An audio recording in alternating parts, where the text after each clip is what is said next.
Excellencies, ladies and gentlemen, welcome to the World Opportunities Forum 2019. Please join me in welcoming our guest of honor, Mr. Douglas Foo, President of the Singapore Business Federation and nominated Member of Parliament, and the 30 esteemed speakers and moderators today. 18 of them are ambassadors representing their countries. Welcome to this whirlwind tour of the world in a microcosm, the World Opportunities Forum organized under the auspices of Sun Media Private Limited.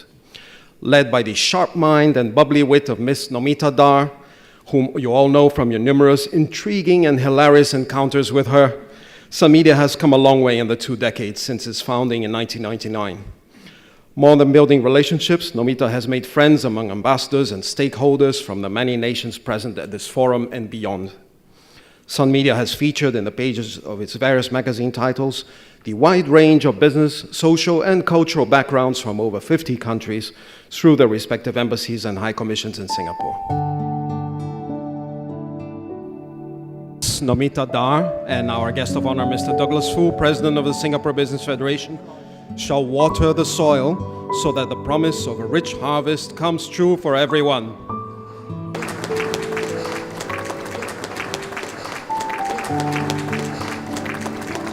Now, ladies and gentlemen, may we request Ms. Nomita Dar, Publisher and Managing Director of Sun Media, to say a few words. Singapore, our home, a widely admired nation, is known to punch above its weight, and it inspires us Singaporeans to dream big. As we start the next phase of our growth journey, we present to you the World Opportunities Forum. Let's connect, create, and cross-invest. In the last 20 years, investment and trade has been the central theme of our publications. We know through experience that the positive flow of investment creates opportunities and changes lives and brings nations together. We intend to continue to shine this light on positive news and create opportunities. Mr. Foo, we invite you to address the audience now with your presentation under the title, Singapore as a Hub for World Opportunities. Singapore is also one of the top global financial centers in the world. As a major financial hub, Singapore is well positioned to support the Belt and Road Initiative, BRI, which was introduced by China President Xi Jinping in 2013 with the aim of connecting about 80 countries across 3 continents to China. Ladies and gentlemen, we turn now to our next presentation by our keynote speaker, the High Commissioner of India, His Excellency Jawed Ashraf. I will speak today about opportunities in the age of disruption. Now, disruption is one of the catchiest phrases today. If you want people to attend a seminar or conference, you just have to inject the word disruption into one of the topics. It is also a time when we know that the world is entering a phase when today's jobs won't exist tomorrow, and tomorrow's jobs are yet to be born. But it is a time of extraordinary opportunities of the kind that we haven't seen for ages. We have now the rare and unprecedented opportunity to transform lives, to mainstream the marginalized, to empower the weak, to unleash enterprise, to equip the youth, to transform governance, to make it more citizen-centric, to improve public delivery of services, to bring banking, insurance, pensions, and opportunities within the reach of all, to improve education and to improve medical services. These are opportunities that are transforming lives across the world.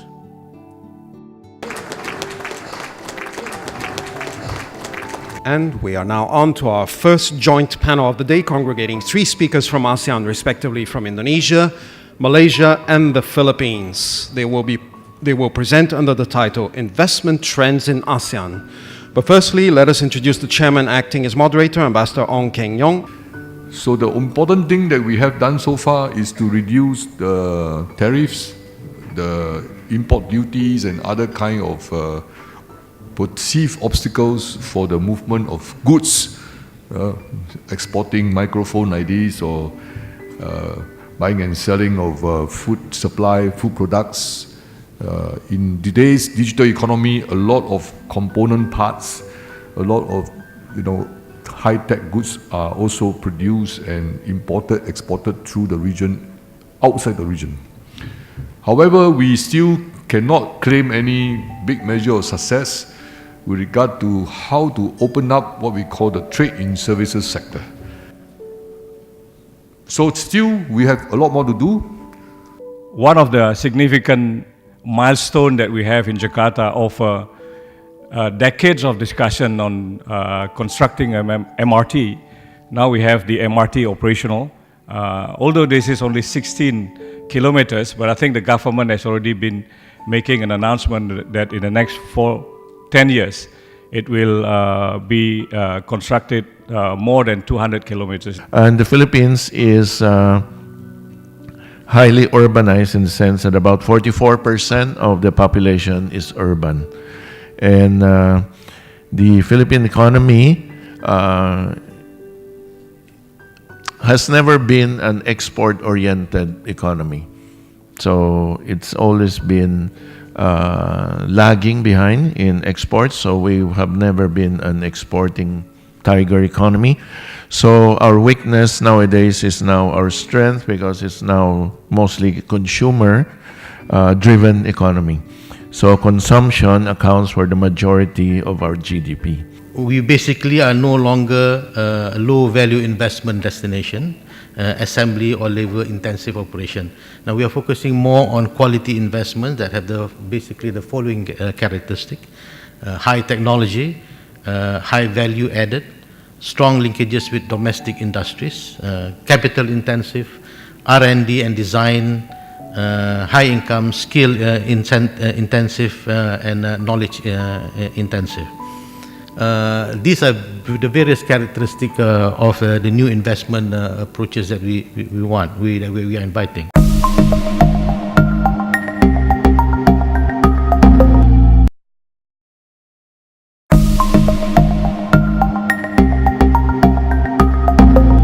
We shall hear now from the esteemed statutory board driving Singapore's globalization, the Enterprise Singapore.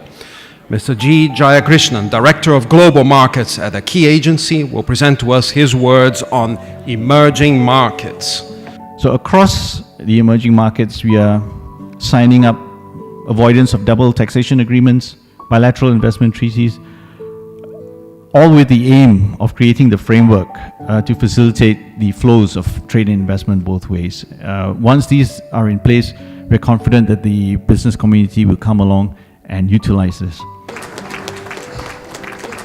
And we turn now to a magnificent lion of the Middle East, Saudi Arabia, always a foremost actor in that region. This session 2 bears the panel title Saudi Arabia's Vision 2030 and Next Steps for Investors. For many years, oil has represented about 90% of the kingdom's overall budget and more than half of GDP. That kind of dependence on oil will make the economy hostage to the vigorous of oil markets and will delay much of the transitions of an emerging economy.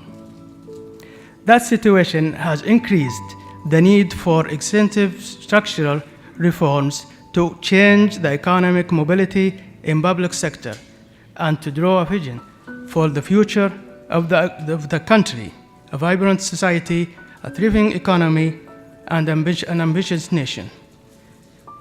Vision 2030, prepared by the Council of Economic Affairs and developed, led by Crown Prince Mohammed bin Salman bin Abdulaziz, and approved by the Council of Ministers in April 2016.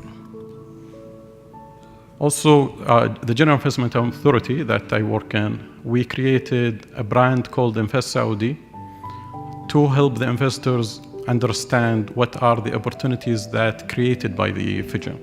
So we created a brand called Invest Saudi to promote the kingdom as a world-class destination for investment.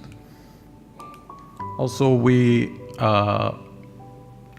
created around 25 services for the investors in 7 categories. So we provide you with all the intelligence data that you need. We support you in finding the right location for your investment. We support you in your site visit, coming from abroad to connect with the right stakeholders in the country. It's a program that embodies Saudi Aramco's vision to enable a globally competitive Saudi industrial base. And this is in support and alignment with Saudi Vision 2030. Activa is designed to positively change how Saudi Aramco engages with suppliers, and so we can work in a new way for success. The targets by 2021 are to achieve 70% local content in Saudi Arabia, create thousands of jobs locally, and increase exports by 30%. Saudi Arabia is going through, as many people have highlighted, massive transformational change, which is driven right from the top leadership. And I was sharing with His Excellency earlier on that, Vision 2030, it's moving very quickly, and if it is executed according to plan, I really think Saudi Arabia can be a great story of transformational change, development, and progress. Things are really moving very quick.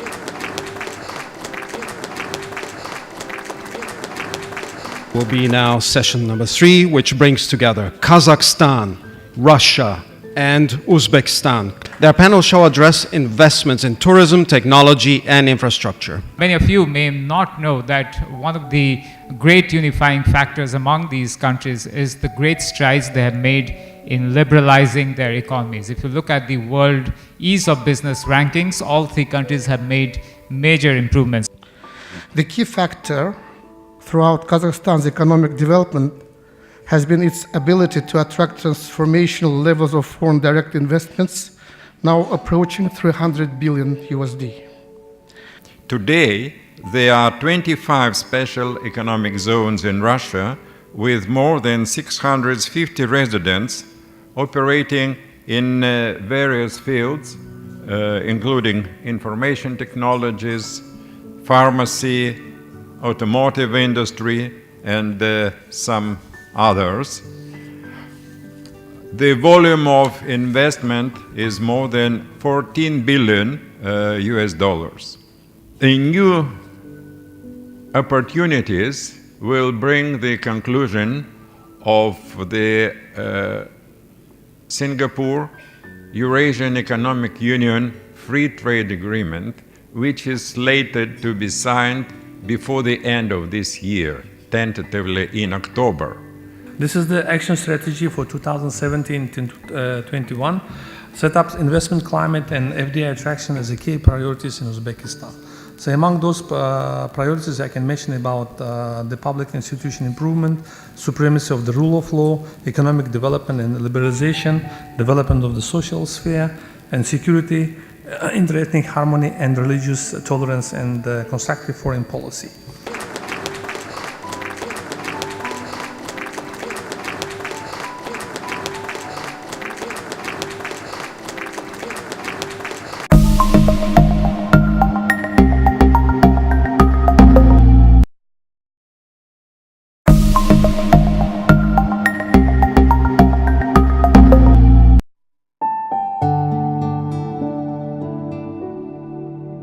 I have with me an article from Forbes dated 27 March 2019, and it says, you won't believe this maybe, Latin America's economy is now growing faster than Asia's. While growth in Asia is expected to stay flat, especially with recent trade tensions, the prospects for Latin America are expected to improve significantly in 2020. Now, how is that possible? I'll let the ambassadors tell you. Most of our land is extremely fertile. It's a land with a lot of natural resources, and it produces quality food for 400 million people, even though we are only 40 million. So that's, I would say, the first area that I think there is a big potential for foreign investors to invest in. Peru has a very large gap in terms of the development of its infrastructure. Some Peruvian universities and the World Bank have estimated that we need to invest from 2016 until 2025 approximately $160 US billion to reduce this very large gap in terms of infrastructure. So the Peruvian government is promoting projects such railways. One of the most important is the third line of the Lima Metro.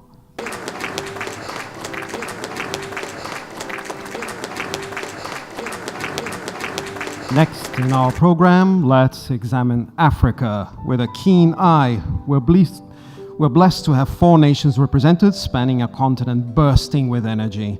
From North Africa, there's Egypt, a country at a crossroads in more than one sense. From Equatorial Africa, we shall hear from both Nigeria and also Rwanda. Finally, from the bottom end of the continent, we shall get to know South Africa, a hallowed member of the BRICS. The Suez Canal Economic Zone, it's a duty-free zone where you can have 100% ownership of the companies, 100% control of import-export activities, duty-free taxes, of course. If you want to sell or export to Egypt, you'll only have to pay the taxes for the important components. You have six nearby ports that are developed, and here up you can see the East Port Said port, which is recently developed and has a special entrance from the newly digged Suez Canal. If you are a businessman, the place for you to be is Nigeria. As a matter of fact, it has become known among investors that you cannot claim to be in Africa if you are not in Nigeria. So we are focusing now on services. Of course, when I mean services, is aviation, IT, telecommunication, banking, and insurance. Of course, we have also agriculture, but we have to be very careful on what we do. South Africa is the most industrialized economy in Africa. It is the principal manufacturing hub in the region, the SADC region. It is highly diversified, one of the most open economies in the world, where the ratio of exports to imports to the GDP exceeds 58%. As I said, Africa, Yuan nicely summed up in terms of demography. It is, in terms of rate of growth of population, it is one of the fastest growing continent. And more importantly, if you see the demography, 60% of the population is under the age of 30. So, and that is only increasing. So it's going to be a huge market with a lot of opportunity in the years to come.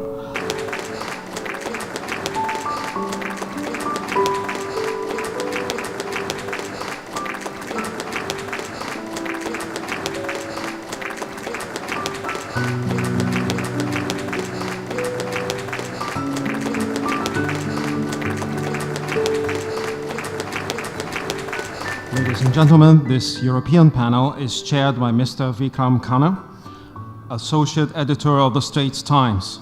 Biggest challenge and also an opportunity for investment, it's the energy sector transformation.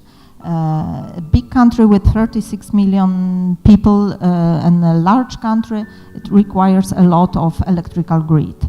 So again, at the start of the transformations, so we had the power plants relying 100% of burning coal. This is definitely not the cleanest technology, and we are working hard to reduce this dependence by 2030 down to 60%. So this requires time, this requires efforts, this requires investment. That The Guardian, the British newspaper The Guardian, is no longer talking about climate change, hashtag climate change, they are talking about climate crisis. And Greta Thunberg suggests also the hashtags climate breakdown and climate emergency. So I think it is a very topical issue, and I think that's something that we have to address probably also in the other regions in the world, much more imminent, much stronger in the future. Key stakeholders are actually the kindergarten teachers. When you educate at but I fully support education being the key for any change that is needed. And when you start the environmental sort of protection and the sort of consciousness about the climate, you have to start with the young children. Yes. So you have to first educate the kindergarten teachers that then pass on, and then the kids educate the families. And then it's sort of on a sustainable basis.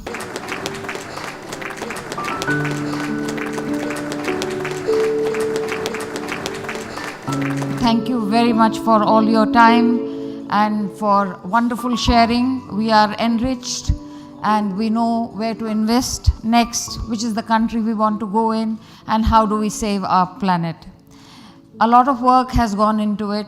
You know, it took me 3 months to make rounds of all the ambassadors and our very gracious moderators, and there was not once I heard, no, we are not going to help you. Everybody came forth. And today I have had so many people come to me and say, patent World Opportunities Forum, make it twice a year. You know, it's such a beautiful idea. And I'm like so happy that it went well with everyone. The intent is to get everybody on, because Sun Media has been doing so many little things, but nobody knew that, you know, we are doing little things and big things together. So now we have gotten everybody to the party, and let's all work together towards creating more opportunities for each other.